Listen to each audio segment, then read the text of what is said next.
Hi hello నమస్తే welcome to పూరా local. Border Gavaskar ట్రోఫీలో చివరి టెస్ట్ అయితే సిడ్నీలో జరుగుతుంది.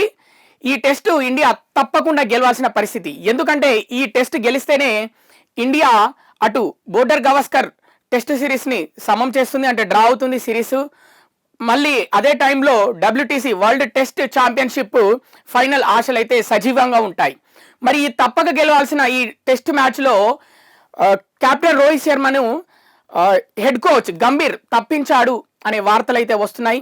మరికొందరు కెప్టెన్ రోహిత్ శర్మ తనకు తానే ఫామ్ లో లేడని తప్పుకున్నాడు టీం 11 నుంచి అని మరికొందరు అంటున్నారు. డ్రెస్సింగ్ రూమ్ లో గొడవలు జరిగాయి, గంభీర్ అరిచాడని సీనియర్ ప్లేయర్స్ పైన, చెప్పిన వ్యూహాలు అక్కడ అమలు చేయలేదని గ్రౌండ్ లో ఆడుతున్నప్పుడు ఫైర్ అయ్యాడని గంభీర్ రోహిత్ పైన, కోహ్లీ పైన, మిగతా టీం మెంబర్స్ పైన, బౌలర్స్ పైన ఫైర్ అయ్యాడని వార్తలు అయితే వస్తున్నాయి. ఈ నేపథ్యంలో రోహిత్ శర్మ అయితే ఈ సిడ్నీ టెస్ట్ నుంచి అయితే తప్పుకున్నాడు. మరోవైపు సోషల్ మీడియా ప్లాట్ఫామ్స్ లో రోహిత్ వర్సెస్ గంభీర్ అని పోస్టులు అయితే పెడుతున్నారు పెద్ద ఎత్తున. గంభీర్ RIP అని పోస్టులు పెడుతున్నారు రోహిత్ ఫ్యాన్స్. కోహ్లీ ఫ్యాన్స్ ఏమో ఆనందం వ్యక్తం చేస్తున్నారు, ఎందుకంటే రోహిత్ ఫ్యాన్స్ కి గంభీర్ ఫ్యాన్స్ కి గొడవ అవుతున్నందుకు. ఎందుకంటే ఒకప్పుడు కోహ్లీ ఫ్యాన్స్ కి గంభీర్ ఫ్యాన్స్ కి ఎక్కువగా గొడవలు అయ్యేటి, ఎందుకంటే IPLలో వాళ్ళిద్దరూ తిట్టుకున్న సందర్భాలు 2-3 ఉన్నాయి. IPL వల్లనే ఈ సంస్కృతి వచ్చింది ఇండియన్ టీంలో. ఎందుకంటే కలిసికట్టుగా ఆడాల్సిన టీం మెంబర్స్ ఈ ఐపీఎల్ వల్ల విడిపోయి ఆడటము, ఫ్యాన్స్ కూడా డివైడ్ అయిపోవడము, రాష్ట్రాలుగా టీంలుగా డివైడ్ అయిపోయి ఈ విధంగా ఒక క్రికెటర్ పైన ఇంకో క్రికెటర్ పైన వాళ్ళ ఫ్యాన్స్ ఇలా వ్యాఖ్యలు చేయడం IPL వల్లనే ఈ సంస్కృతి వచ్చిందని అయితే అందరూ అంటున్నారు. ఒకప్పుడు కోహ్లీ గంభీర్ ఫ్యాన్స్ తిట్టుకున్నప్పుడు రోహిత్ ఫ్యాన్స్ సపోర్ట్ గంభీర్కి ఉండేది. ఇప్పుడు గంభీర్ ఫ్యాన్స్ రోహిత్ ఫ్యాన్స్ తిట్టుకుంటుంటే కోహ్లీ ఫ్యాన్స్ సపోర్టు గంభీర్కి ఇస్తున్నారు. సో ఇలా జరుగుతుంది ట్రెండింగ్. ఒకసారి చూద్దాం ఏమేమి పోస్టులు పెడుతున్నారో. ఇక్కడ మనం చూస్తున్నాం, ఒకరికొకరు కౌంటర్ అటాక్ వేసుకుంటున్నారు. రోహిత్ వర్సెస్ గంభీర్ చూస్తున్నారు మీరు. మొత్తం అంతా ట్రెండింగ్లో ఉంది ఇప్పుడు ప్రస్తుతం ఇదంతా. ముఖ్యంగా ఒకటి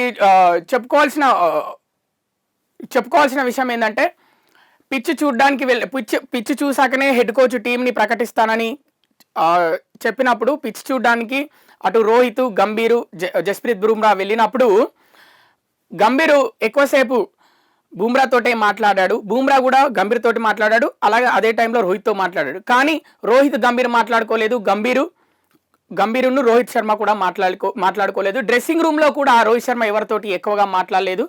తర్వాత నెట్ ప్రాక్టీస్లో కూడా ఒక అర్ధగంట మాత్రమే ప్రాక్టీస్ చేశాడు, ఎక్కువసేపు ప్రాక్టీస్ చేయలేదు. కాబట్టి రోహిత్ శర్మ తనకు తానే డిసైడ్ అయ్యి నేను ఫామ్లో లేనప్పుడు ఎందుకంటే అటు న్యూజిలాండ్తో 3 టెస్ట్ మ్యాచ్లు ఓడిపోయాము, వైట్ వాష్ అయింది. ఎప్పుడు ఇండియాలో అలాంటి పరిస్థితులు నెలకొనలేదు.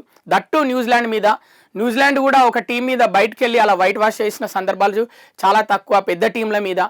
ఇండియా అలా ఓడిపోవడం చరిత్రలో ఇండియాలో ఒక న్యూజిలాండ్ మీద అది మొదటిసారి. అలాగే ఒక కెప్టెన్ ఒక సిరీస్ మధ్యలో బోర్డర్ గవాస్కర్ టెస్ట్ సిరీస్ అలాగే మిగతా టెస్ట్ సిరీస్ మధ్యలో ఒక కెప్టెన్ని ఒక టెస్ట్ మ్యాచ్ నుంచి తప్పించడము ఇదే మొదటిసారి. ఈ రికార్డు కూడా రోహిత్ శర్మ మూటగట్టుకుంటున్నాడు అని అటు కోహ్లీ ఫ్యాన్స్, గంభీర్ ఫ్యాన్స్ అయితే ట్విట్టర్లో ఫైర్ అవుతున్నారు.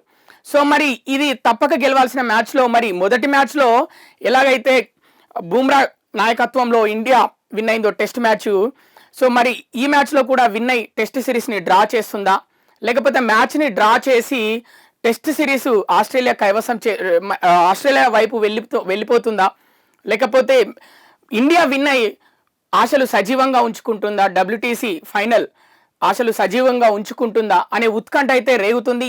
ఇవి ఇప్పటి వరకు ఉన్న అప్డేట్స్. మరిన్ని అప్డేట్స్ కోసం చూస్తూనే ఉండండి పూరా local, your choice for local voice.